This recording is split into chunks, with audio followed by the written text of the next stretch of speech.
On October 1st, 2017, 22,000 concertgoers were rocking out to Jason Aldean, who was headlining the Route 91 Harvest Music Festival in Las Vegas. It was the festival's fourth year and had been massively successful the previous 3 years. The setup was perfect. The lot was right off the Vegas Strip and sat diagonally across from the world-famous Mandalay Bay Resort and Casino.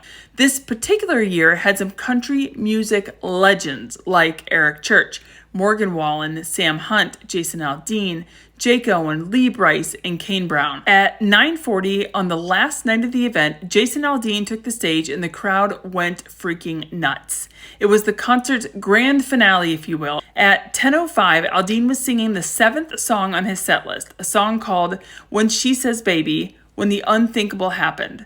From seemingly out of nowhere, gunfire rings out. At one point, you can hear a woman who was recording Jason Aldean at the time say to the man she's with, "Is that gunfire?"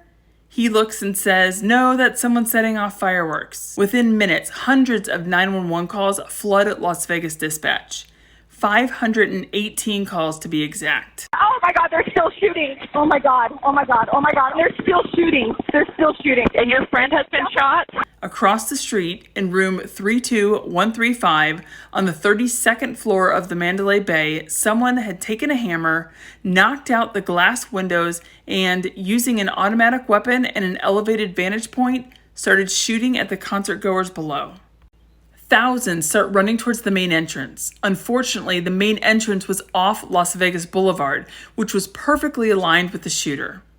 That being said, all the concertgoers were running towards the entrance to escape, not realizing it was the most dangerous place to be. Some folks hid in trash cans and others hid under the already deceased. By 10:06, just 1 minute after the shooting started, police who were working the event called into dispatch to alert them that shots had been fired. By 10:07, police had identified the shots were being fired from Mandalay Bay, which is pretty amazing to think that just 2 minutes after the first shot was fired, police were able to identify where it was coming from. Since it was dark outside, people were able to see the muzzle flash every time the weapon fired, which helped police locate the shooter.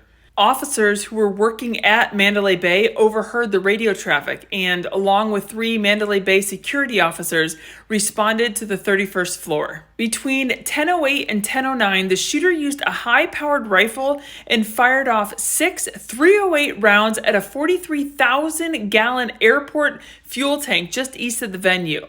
The tank was actually on the property of the Las Vegas airport, and the particular type of ammo he used was supposed to ignite whatever it hit. That being said, police believe the shooter's intent was to cause a massive explosion. Thankfully, shots 1 through 4 missed, and although shots 5 and 6 did hit the tank, they did not penetrate. At 10:11, another officer comes across the radio to say, 159 is coming from like the 50th or 60th floor, north of the Mandalay Bay. It's coming out a window. One man who was standing just inches away from his buddy looked over to see his friend with 3 gunshot wounds to the chest. The victim used his finger to slow the bleeding in one of the wounds, while strangers used their own shirts to put pressure on the others. So many amazing stories of heroism and strength came from that night. One man who had been shot and couldn't move said 2 girls who just happened to be running by saw him laying on the ground unprotected from gunfire. They stopped, each grabbed a leg, and dragged him to safety.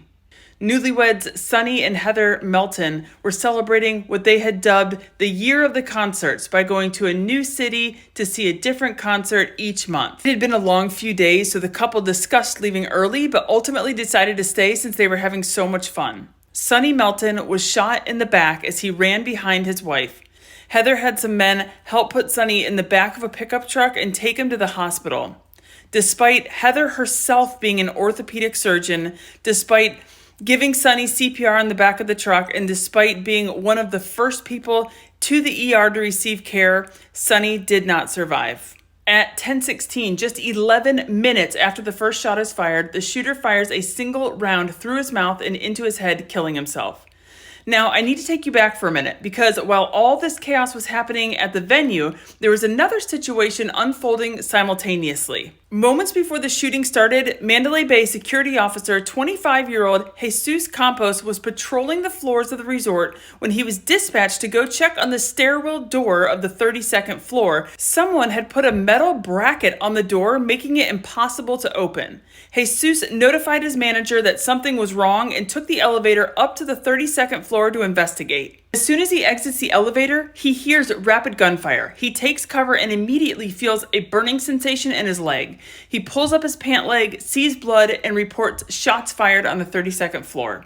At 10:16, police start closing in on room 32-135. As they're approaching, they hear one final gunshot that comes from within the suite. That was the gunshot that ended the shooter's life. As police get closer, they see a room service cart with wires sticking out of it, blocking the door. It was a baby monitor, and its only purpose was video surveillance so the shooter could see anyone approaching from the hallway. Very quickly, police learned that the shooter was a 64-year-old man named Stephen Paddock. Paddock's plan to wreak havoc on Las Vegas started back on September 25th, almost a week before the shooting, when Paddock checked into the Mandalay Bay Resort. He rented room 32-135. On September 29th, just 2 days before the shooting, he rented an additional suite, room 32-134.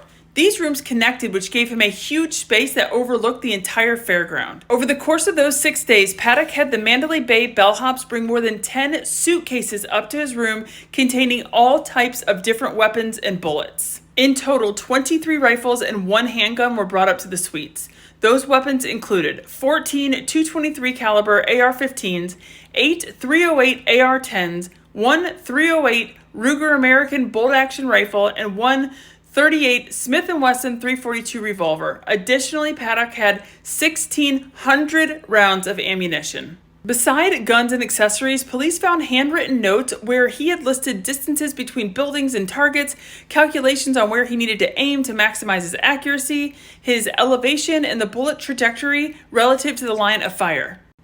Police also found several laptops. Forensic analysts studied the laptops and found hundreds of illicit child images. In Stephen's vehicle, police found ammonium nitrate, 1,600 more rounds of ammunition, and 50 pounds of tannerite, which is a binary explosive used to make targets. So who is this guy and what drove him to execute the deadliest mass shooting in modern-day U.S. history?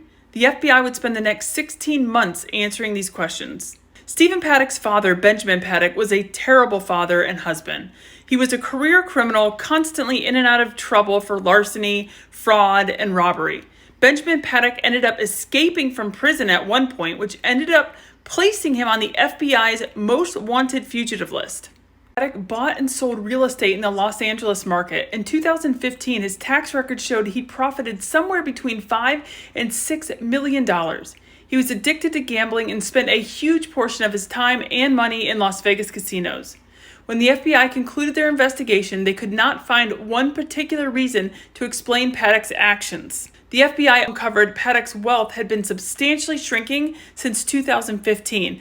From October 2016 up until 2 days before the shooting, he had purchased a significant amount of weapons. In just 11 months, he had purchased 55 weapons. 2 weeks before the shooting, Paddock surprised his girlfriend with a plane ticket to the Philippines, which is where she was originally from. He also wired her $100,000 to buy a house. The FBI sent his brain to Stanford University to see if there were any abnormalities in the brain that could help explain his actions. Stanford's reports came back showing no abnormalities. Regardless of why he committed this atrocious act, the fact remains the same. 58 people, ranging in age from 20 to 61, were killed and more than 600 were injured. The shooter was able to fire 1,100 rounds into a crowd of 22,000 people in 10 minutes.